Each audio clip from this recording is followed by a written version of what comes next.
Hey everybody, it's good to see you. This week we're starting a new series called In God We Trust. It's going to be 4 weeks, and we're looking forward to going through it. Something we need to do from time to time is talk about the use of what we have, our wealth and whatnot. So what's the new series about, Jim? Tell us about it. We've tried to do this every year, to have some kind of series that speaks very specifically about money and giving.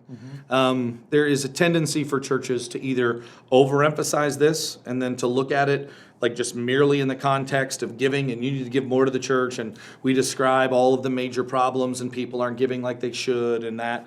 We've never had that approach. Right. And so this series, even though, it's about In God We Trust, and it's going to have a strong wealth and material wealth and money context to it, but it's far more about your relationship with God. It's far more about where you find both pleasure and identity and security and strength and all of those things than it is about, hey, you need to make sure that you're giving at least 10%. That becomes a side issue. It is definitely not the primary issue. Right. And so it's going to be about how a follower of Jesus Christ approaches the questions about money and wealth in relation to how they deal with the most important issues about God and who God is, and the primary value and importance and finding pleasure and identity and strength in Him. So the sermon series really is about trusting God. It's an awkward subject. Yeah. I mean, money is awkward. It's hard to talk about, particularly in the church. It's one of the things people will characteristically castigate the church for, Yep. wanting money. It's ugly and it's awkward. So why do we need to talk about it, and particularly in the context of church? Yeah. Why do you think it's important that we address it when it's so potentially awkward and off-putting to people to hear us talk about money? First of all, I think money. One of the things I'm kind of attacking in this series, which I don't know if I've really ever dealt with before, is that I think we in the Christian culture have even learned to say the right things about our attitude towards money, and then hopefully nobody asks us another question.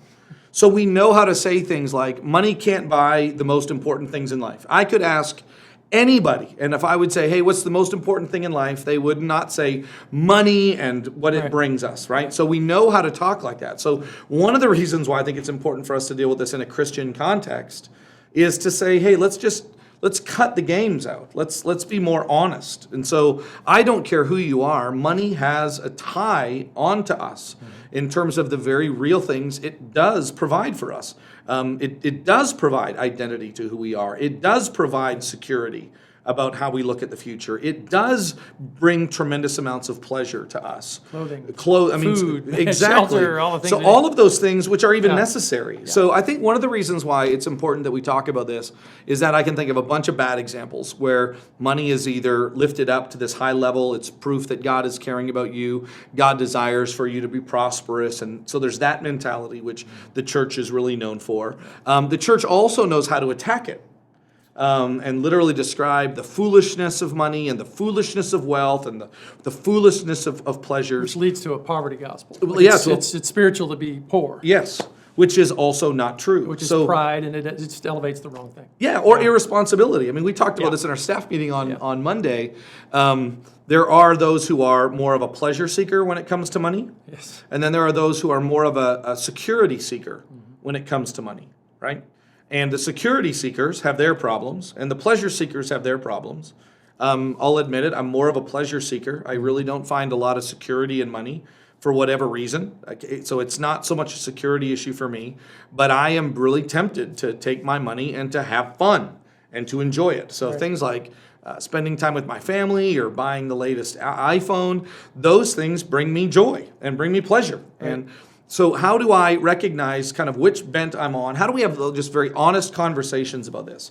So I love the idea that the two things that are easy to do, it is easy to abuse, whatever, and it is easy to completely abstain from it. And I think when it comes to money and wealth, the Bible doesn't give us either of those options. It doesn't say abstain, and it doesn't say abuse. It literally says understand what money is, understand the dangers of wealth and materialism and the things that they can bring, and then in this new relationship that you have with God, deal with it. And so one of the reasons why it's complicated is because I think it means more to us than we ever want to admit, so we lie about it. And then number two, we've been so influenced by the world and on this particular issue that it becomes painful. I think. See, it's funny when I think about why this is a taboo subject in many churches. I know pastors who will not talk about it.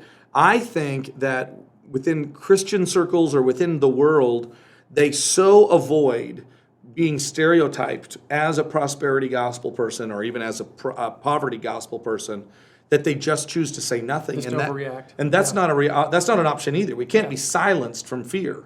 So, we're dealing with this, and I love how we deal with this, because the good news is one of the offshoots is going to be how we spend and invest our money in kingdom type things. But that's even going to be more than just here. One of the things, and I mentioned this last week a little bit, we'll be talking more about it. When we do this series, for the last 10 years, as long as I've been here, at the end of our giving series, we always take up an offering and give to somebody else. So we're not trying to raise our giving to the church, but we are trying to raise our giving to God. And I think the church hopefully does benefit from some of that. But in the end, that's not our primary issue. I'm not preaching because we need more money as a church. No, we need to be more generous as believers. Yeah, as believers. Well, I'm excited about the series. Yeah. We mentioned that Jesus talked a lot about kingdom last week, and Yeah. Jesus talked an awful lot about the use of wealth and money. So Yeah. there's a lot of gospel text about the Yeah. subject, and I Yeah. love the fact that we're diving deep into the heart issues Yeah. and the things that underlie the surface problems that we have with money. How do we best prepare, you think, for this Sunday? Yeah, I think that one of the best things that you could do is begin to take an inventory in terms of where you're at. Ask some questions. I know it's one thing for you to say rather quickly, money can't bring happiness, money can't buy the most important things. But why is it such a sensitive issue? Why is it that you and ask questions like, is it good or bad, or how do I get out of whack when I seek to pleasure and to enjoy the things that money can provide? Where does that slip into irresponsible? Where does that slip into a different level of idolatry and having no ability to deny self? And then ask the other kind of the flip on that becomes, I know a lot of people that consider themselves to be very Christian because of how responsible they are. And sometimes we can be so responsible we don't even need God anymore. We don't even have the dynamic. And so I would say do an inventory on that. And then I would say there's some great texts specifically in the Sermon on the Mount, so Matthew 5 through 7. Not even going to tell you where it is, but just read Matthew 5 through 7 and just look at how Jesus describes this issue of money. And just take some quick notes and just ask, does that line up with my personal inventory? That would be a great way for you to prepare. And then also notice, and we keep stressing this, come Sunday, not just to hear a message, but to come and to respond completely around the Lord's table as we sing praise to God, as we gather together to hear His word, as we meet with people in the lobby, realize all of this is our worship experience. So come prepared for all of that. Have conversations with your family about what that's going to look like. So don't just come prepared to hear a sermon. Come prepared to worship the Lord.